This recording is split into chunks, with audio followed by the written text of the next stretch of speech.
Your attention, masters, mistresses. All systems functional for the Everything Geek podcast. Hey, this is Rich McDonald, and I play Commander David Mason on Call of Duty Black Ops 2. And you're listening to Everything Geek podcast.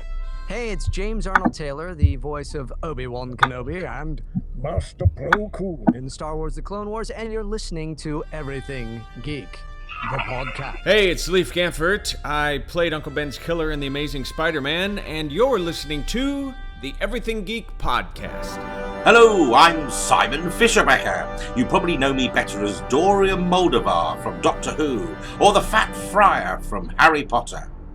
And this is Everything Geek podcast. Face it, Tiger. You just hit the jackpot with the Everything Geek podcast. You're listening to the Everything Geek podcast, bringing you interviews from your favorite films and TV shows every week, and all of the latest news. Here's your host, Ruari Williamson.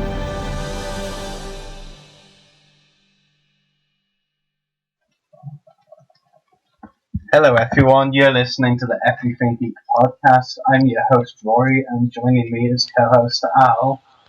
Hello everyone. And also joining us today is a very special guest. We have actor Kent Wagner, who is best known for playing a walker and the Dying Man in The Walking Dead, Dam Worker in the Hunger Games Mockingjay Part 1, District 5 Power Rebel in the Hunger Games Mockingjay Part 2, Otherside Ghost in the Vampire Diaries, Book's Perpetrator in Resurrection, Larry Randolph in It's Supernatural, and Werewolf, the Orleans Speakeasy Patron, Opera House Guest, and a zombie in the originals. So how are you, Kent? Doing good, thanks for having me. It's a pleasure to have you join us on the podcast. So It's good to be here. I'm looking forward to, excuse me, I just turned my volume up a bit. Looking forward to working with you guys down the road, too. I'm pretty sure this will be the first of many joint ventures we can have here. Definitely. So getting right into the questions, Kent, my first question for you is, how did you decide you wanted to become an actor? Okay, well, that goes back, I guess, quite a while. We started, you see behind me here, this Shed of the Dead. I had a friend of mine in Virginia, and we started doing horror shorts and horror videos quite a while ago, about 7 years ago, and we really have a passion for horror and special effects, and that's where it started, just for a love of the genre. And then my wife and I got together through doing a bunch of Halloween haunted hay rides and stuff like that. We had met and we got married, and we came down to Georgia for our honeymoon. And during our trip to Atlanta, then we'd met with a few walkers who would work the show, and they told me pretty much, they're like, you need to get down here. You have the right look for The Walking Dead, and the area was booming, and we had done what we could do in Virginia, and we were ready for a change of pace. And we have 3 kids also. We thought it'd be a great opportunity to get the kids down here and get them involved. So we did everything we had to do, and we moved to Georgia. And on our first year down here, we worked over 30 productions, and been very fortunate. We're really looking forward to what's happening in 2015. We're going to try to step it up a notch. Yeah, definitely. I mean, and that's very interesting how you got cast in The Walking Dead with, the honeymoon thing and all that. Pretty interesting. Yeah. Yeah. It's weird the way, all the pieces, they fell right into place. Very fortunate. And I think it's like with any job, it's just about hustle, and you show them that you're reliable.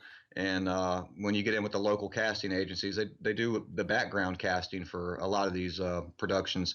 And when they find out that you're reliable and that you're serious, they'll take you along with them. There are a lot of young guys and girls who come out, and they can get kind of stupid on set. They don't pay attention, and that's not going to get you very far. You really need to show that you're serious and you're very attentive on set and you pay attention, and they'll make sure that they keep booking you.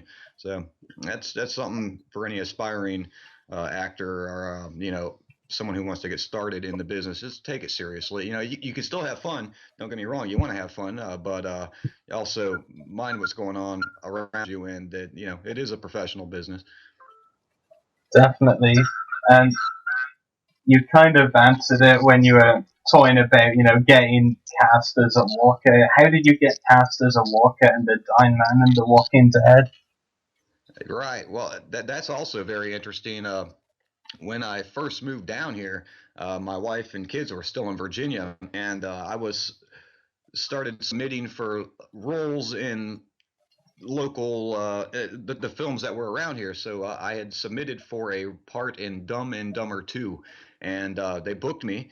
And then about half an hour later, I got an email back said, "Sorry, we overbooked for this, this shoot tomorrow, but you have a look that we're interested in. Would you like to work on The Walking Dead?" And I was like, well, of course, that's why I came down here. And but I couldn't say that in the email. I had to be.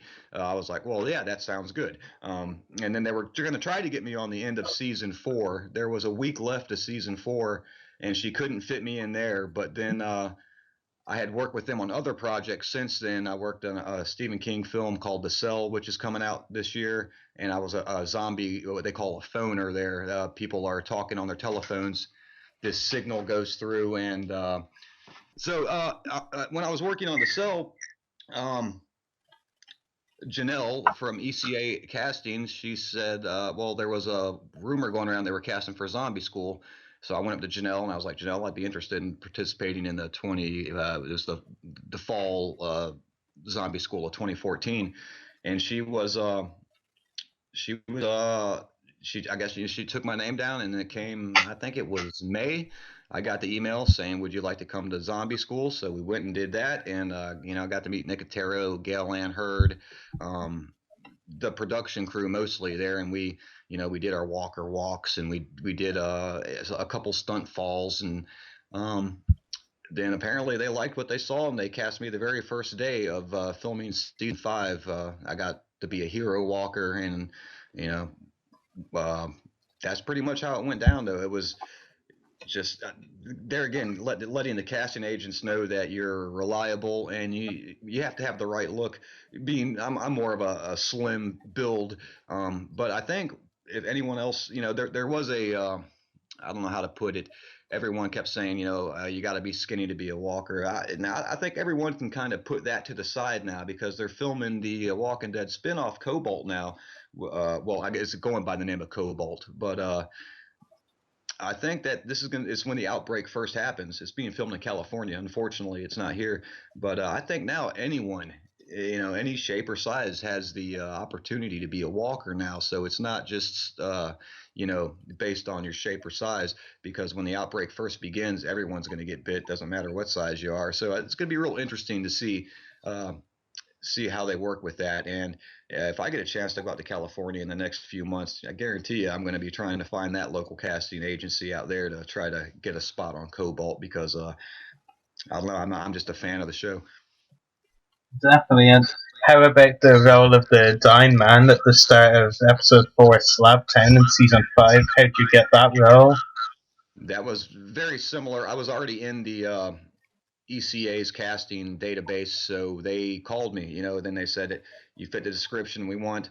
And I was on vacation in Virginia, and I postponed part of my vacation to come down here to do it. That's how, I'd give away almost anything just to have any opportunity to work on The Walking Dead. But and I came down here, and it was I just fit the description. That's a lot of it goes to the description that the casting agencies and the production is looking for. But just being in their ranks, and it's just starting out. Just if you get into it, get to know your casting director and become their friends, and let them know you're reliable, and they'll carry you along down the line in the same production or in other productions. Yeah. Moving on to my third question, can you describe the makeup process for a walker on The Walking Dead from your perspective? Yeah, that was it's something I'd always wanted to be part of, because I was a fan of Nicotero and Tom Savini, going back to the Romero zombie films, and it was interesting to sit in that chair the very first day we got there, the very first day of season 5. It was amazing. I'm sitting in a line with me and my good friend Chris Harrelson. He's also a season 5 walker, and he's sitting Oh, excuse me. No, Chris was in another trailer, but I had another walker next to me, and I was looking in the mirror, looking over at the other walker getting their makeup done. I'm always trying to absorb everything and trying to learn, and it's just really neat. You're sitting there and you see some of the best FX artists in the business uh, doing their craft right in front of you, and it was about a 2.5 hour process, and that didn't bother me at all. I'm used to having the doing special effects makeup, so that didn't bother me. The contact lenses were a little irritable to the eyes, but there again, that's something that I do again just to have the opportunity. But it was an awesome experience, just knowing that you're part of KNBFX and some of their makeup work on The Walking Dead. It was really, really an amazing experience. Definitely. Moving on to my fourth question, what was it like working with the cast and crew of The Walking Dead? Can we expect to see you again on the show? The cast and crew, first, the crew they were amazing. It's like a family with the cast and crew out there, real family atmosphere. In the scenes that I worked, I got to work with Melissa McBride, Chad Coleman, I believe their name is Tinsley, the girls who play Baby Judith, and then I got to work with Beth and some of the remaining staff at the Slabtown episode at Grady Memorial Hospital. They were all very friendly. I had when we were doing that railroad track scene when I was the hero walker. They had given me these prosthetic teeth to put in, and it really made you salivate a lot, and it was kind of drooling and all this all over the place. And we were filming, walking down the railroad tracks, and I walk right up past the camera to Melissa McBride, Carol, and I'm pulling these teeth out, and there's just long lines of saliva coming out, and Melissa, she's just looking at me like, and it was pretty funny. But I imagine that she's seen that several times from working on the show. And then in Slabtown, the doctor, he actually stabs me in the head with a tracking knife in the temple. And one time he actually took the tracking knife and really hit me in the side of the head. And Emily Kenny was like, "Are you all right? Are you fine?" And they're so very, very nice family, very family-like atmosphere, and they care about everyone who's working on the show. If you're a day player or I don't know, at the end of the Dying Dead Man scene, you get a round of applause for your work that day, and that's the way they treat all their actors and background. And it's really, really a treat working on that set. And to work it again, they know I'm interested, and they know I'll do whatever I can for them. So I'm really hoping maybe you get a season 6 spot. Season 5's done now, and that was my 2 season 5 spots, and I'm not counting the West Coast new spinoff show out either. We're looking to have a busy year this year, so if we end up out west, I'll definitely try to land a spot on the spinoff series also. Great. Moving on to my fifth question, what was it like getting to work on both of the Hunger Games Mockingjay movies? Right, Hunger Games. That was an experience. The only way I made it in the Mockingjay Part 1 is that the casting agent had called me up to come in for a digital scanning, which a lot of times they'll use that to scan for action figures. When I first got the call, I was like, why are they scanning me? But then it ends up that they were using my image to digitally place me throughout the dam explosion scene. So when the dam explodes, you'll see in the background all these small little dam builders, and I was probably generated about, 10, 20 times in that scene. And that was a neat process. A gentle giant scanning machine. It's something like out of a sci-fi movie. You stand in the middle of it. It has 4 cameras on either side, and it scans you up and down. You're in a dark room, and then they put you on a pedestal, and they'll rotate you like, 15 degrees and take a picture, and they'll do a 360 shots of you there, and then they can digitally place you in the film any way they like. That was a real neat experience. But that's the only way I made it in the Mockingjay Part 1. And the Mockingjay Part 2, I can't talk about too much, but I worked about a month solid on Mockingjay Part 2 at the climactic part of the entire story of the Hunger Games story. So you'll just have to keep an eye out next November for that one. But I'm really looking forward to seeing that. I think that's going to be some really nice stuff right there. Definitely. My sixth question is, what have been some of your other favorite projects to work on, and can you tell us about your work on those? Other favorite projects. The independent project in town we're filming now is called Test Group, and that's a lot of fun. It's a zombie story, and it's going to be a trilogy also. And I got cast as a speaking character there in all three movies. His name is Farmer Zeb.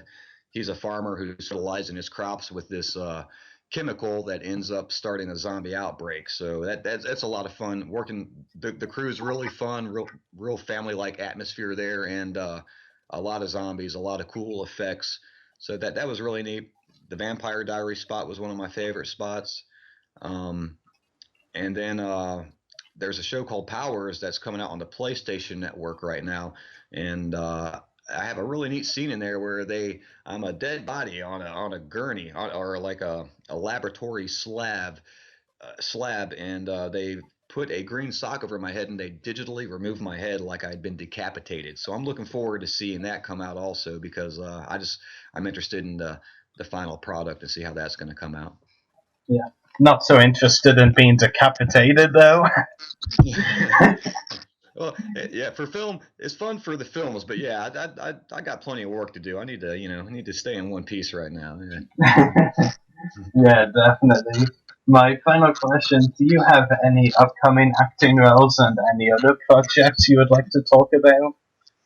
Well, right behind me, the Shed of the Dead here, we're going to be doing something similar to what you guys are doing, but we're going to focus on a lot of special effects, how-to special effects. You can tune in. Right now, we're still a month off from shooting our first episode.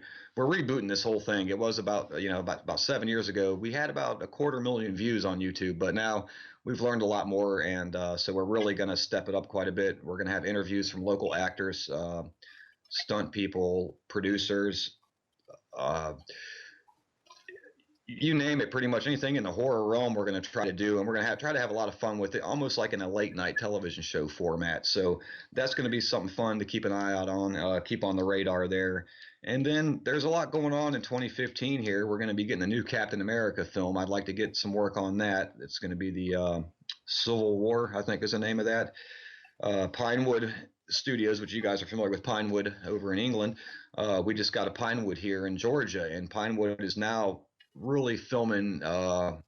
They're still building some sound stages, but they're running on all cylinders right now, and they're really starting to amp up production at Pinewood. So I want to get some time out at Pinewood, and in this business, you never know what's going to come. So we're just excited about 2015, and my entire family, they work in acting also. So if I'm not on set one day, it could be one of our kids or my wife on set. So it's hard telling what 2015 is going to bring. We're just, we're here, and we're going to be doing all we can to stay busy.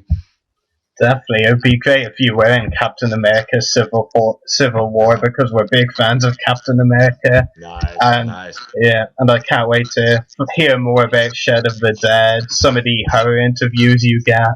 Because that's one genre we actually haven't really, had many interviews from horror, because I'm not a big horror fan myself, but it's something we want to get more interviews from. So I'm interested in finding out who you can get.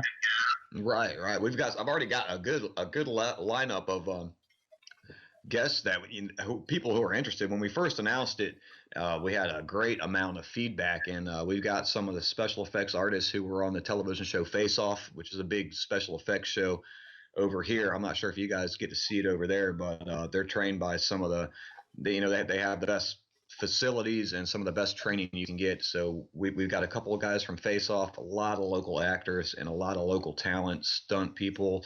We're also not, we're going to focus on horror, but we're also going to focus on filmmaking, independent filmmaking, and so there's going to be a lot there that I think the viewers will find informative, because we're going to try to cover anything in the film realm, but leaning mostly towards horror. Very nice. So that's all of my questions. I'll let my co-host Al ask his now. Thanks, Ken. I just got a quick one. Are you a comic book fan? I mean, have you read any of the Walking Dead comics?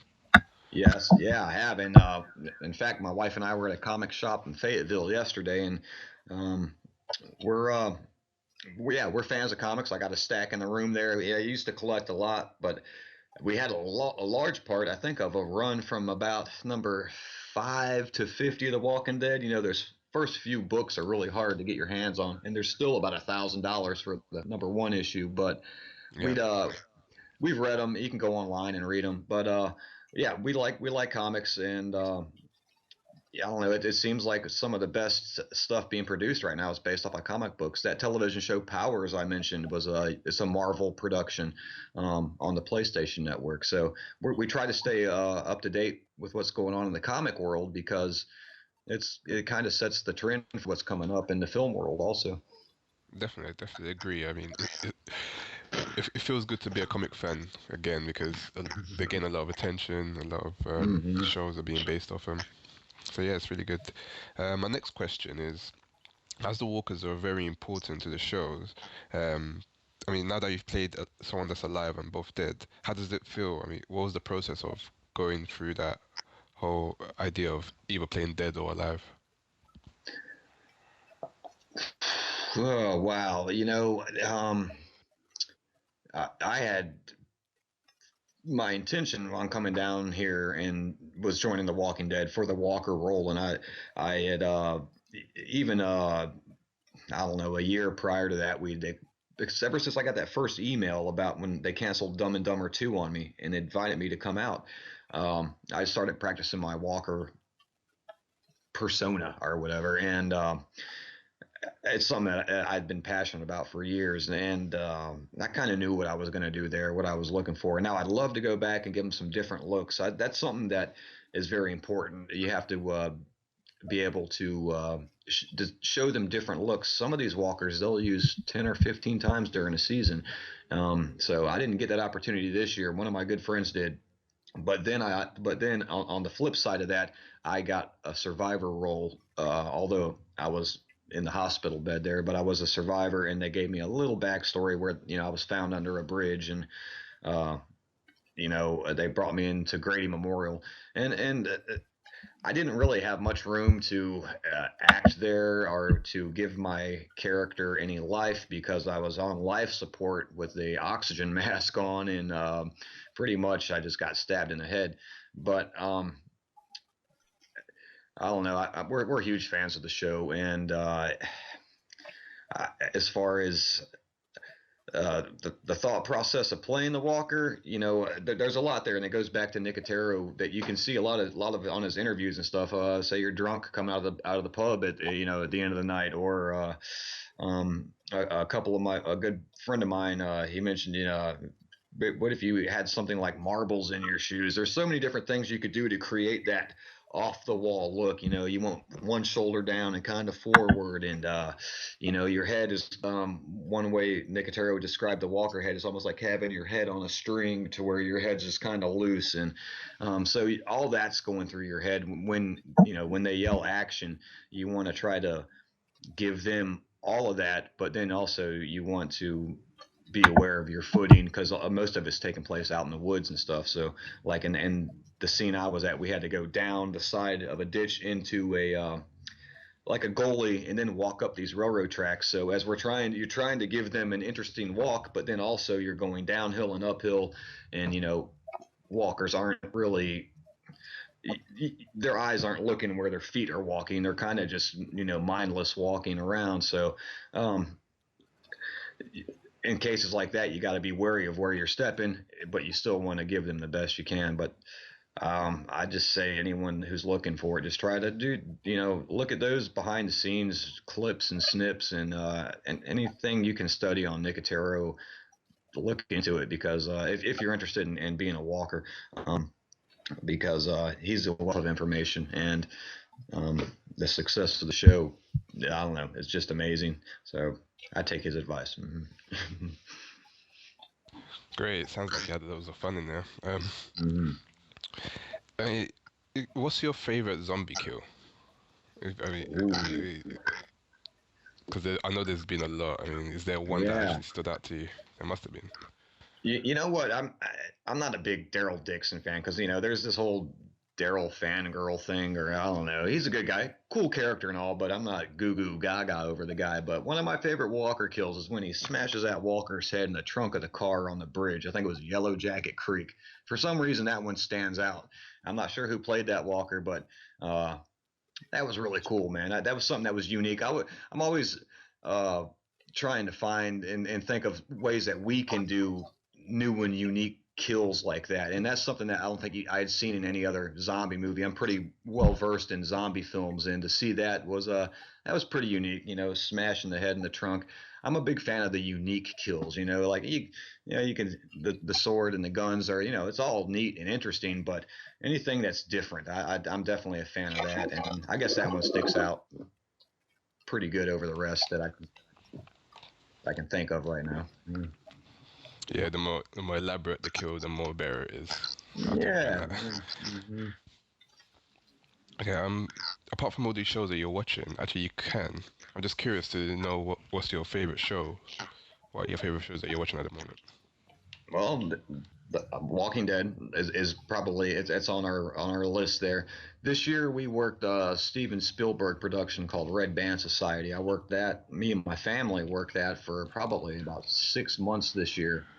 And it's a good show about kids in a pediatric ward of a hospital, and they're going through different illnesses and how they cope with life in there. And it's kind of an uplifting show, but also very edgy and kind of funny.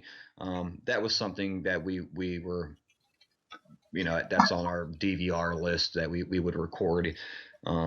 We worked on there. We became friends with the entire cast and the director and production crew. So that was like a second family to us. So that was one that was real special to us. Besides that,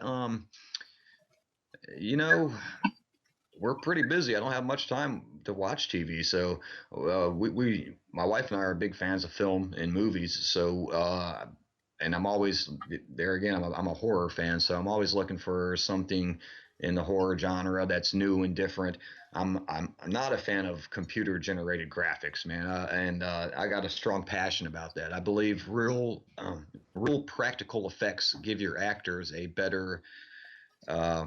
It gives your actors something to respond to. There's so much CGI now out there that I think the actors, it shows in the acting, and if the CGI is not done right, it shows in the final product. So we're always looking at that, and that's something we're going to focus on in our new show, is how to do practical effects and make them look good, just because that's the way it was made for over 100 years. And nothing against computer generated graphics. I think in certain cases it's warranted, like say the Lord of the Rings or sci-fi films, the Marvel films, but in a just in a general horror type slasher film, I don't think we need to have CGI graphics. I'm a big fan of the practical effects. So that's the kind of stuff we look for when we're looking for movies, or there's not much of that in the television, the realm of television, but we're definitely, we're always trying to find good special effects. Is something that we're fans of, and that's what we look out for. Cool. Yeah, thank you. Thanks, very insightful. Yeah, that's it. That's all for all my questions. Let's pass it over to Rory. Yeah, we have one question from one of our live listeners, Kenny. He wants to know, what is it like working on the different shows you work on? I guess, was it like getting to work on so many TV shows? Well, at first, it was, I don't know. I was always very cautious, man. I'd go on set. I didn't want to, act up or get crazy. I always wanted to pay attention to what's going on. And then, after you get a few under your belt, you kind of know what's going on and you know what to look out for. And then it's just a whole lot of fun. I mean, that's one thing that, it is business, and I'm a little bit older now, and I'm trying to explain to my children, how they need to behave professionally on set. But you can't lose touch with the fact that it's fun. I mean, if you're not having fun, then, maybe it's, I don't know, you're not doing something right. But so we try to have fun with it, but be professional. You got to know when, you can have fun here and there. But it was just amazing that we came down here and we were able to go on all these sets and see how they light a set professionally, how they work sound professionally, how the camera operators work and the equipment. Oh my God, the millions of dollars in these beautiful cameras that I would love to, to be able to use one. But it was very overwhelming, and we're very grateful for the opportunities that we've had, and we're looking forward to moving on. But we let our community know that we're grateful for what's happened, and our casting directors, we let them know that we appreciate what they've done for us, and we try to repay them with they can count on us when we get to set, and that we'll be there when they need us, and we'll be professional when we're there. Definitely. So that's all of our questions for you today, Kent. It's been a pleasure talking to you on the podcast. Yeah, it's been a pleasure talking with you guys. I'm looking forward to doing it again soon, and I'll keep you posted on this Shed of the Dead project we got going on. Definitely, that would be great. So hopefully we'll talk to you soon then. All right. Yeah, thanks. I hope you guys have a good rest of your weekend over there, and yeah, can't wait to talk to you guys again. Same to you. We can't wait as well. So we'll talk to you soon then. Bye and thank you. Okay. Bye. Thanks. Check out our website, website.everythinggeekpodcast.com/EGP. Check out our Facebook page, www.facebook.com/everythinggeekpodcast. Check out our YouTube channel, www.youtube.com/user/everythinggeekcast. Check us out on Twitter, twitter.com/everythinggeekp. Check us out on Instagram, instagram.com/official-everythinggeekpodcast. Check out our Mixcloud profile, www.mixcloud.com/everythinggeekpodcast. Email us at the following email, everythinggeekpodcast@gmail.com. Check out our companion podcast, Everything Geek Comiccast, www.facebook.com/everythinggeekcomiccast. Make sure to check out the hosts' YouTube channels. Mine is www.youtube.com/user/separatistdestroyers. Check out Al's Twitter, twitter.com/mygurma. Check out Kent Wagner's Facebook page, www.facebook.com/pages/KentTWD Zombie and check out Channel 138 we broadcast live from, www.channel138.com. So geeks out, everyone. And they have a bunch of like rifles and pistols and weapons for hunting. So Apocalypse breaks loose. That's first place I'm going. You got to stack up on weapons. I'm going to Walmart. You got to go there. And, I'd say the moment that it kind of, first, not to make this too long of a story, but the first moment it really dawned on me, like how awesome this was, is I was watching The Simpsons on like Tracy Ullman. I'm dating myself. That's how far back it goes.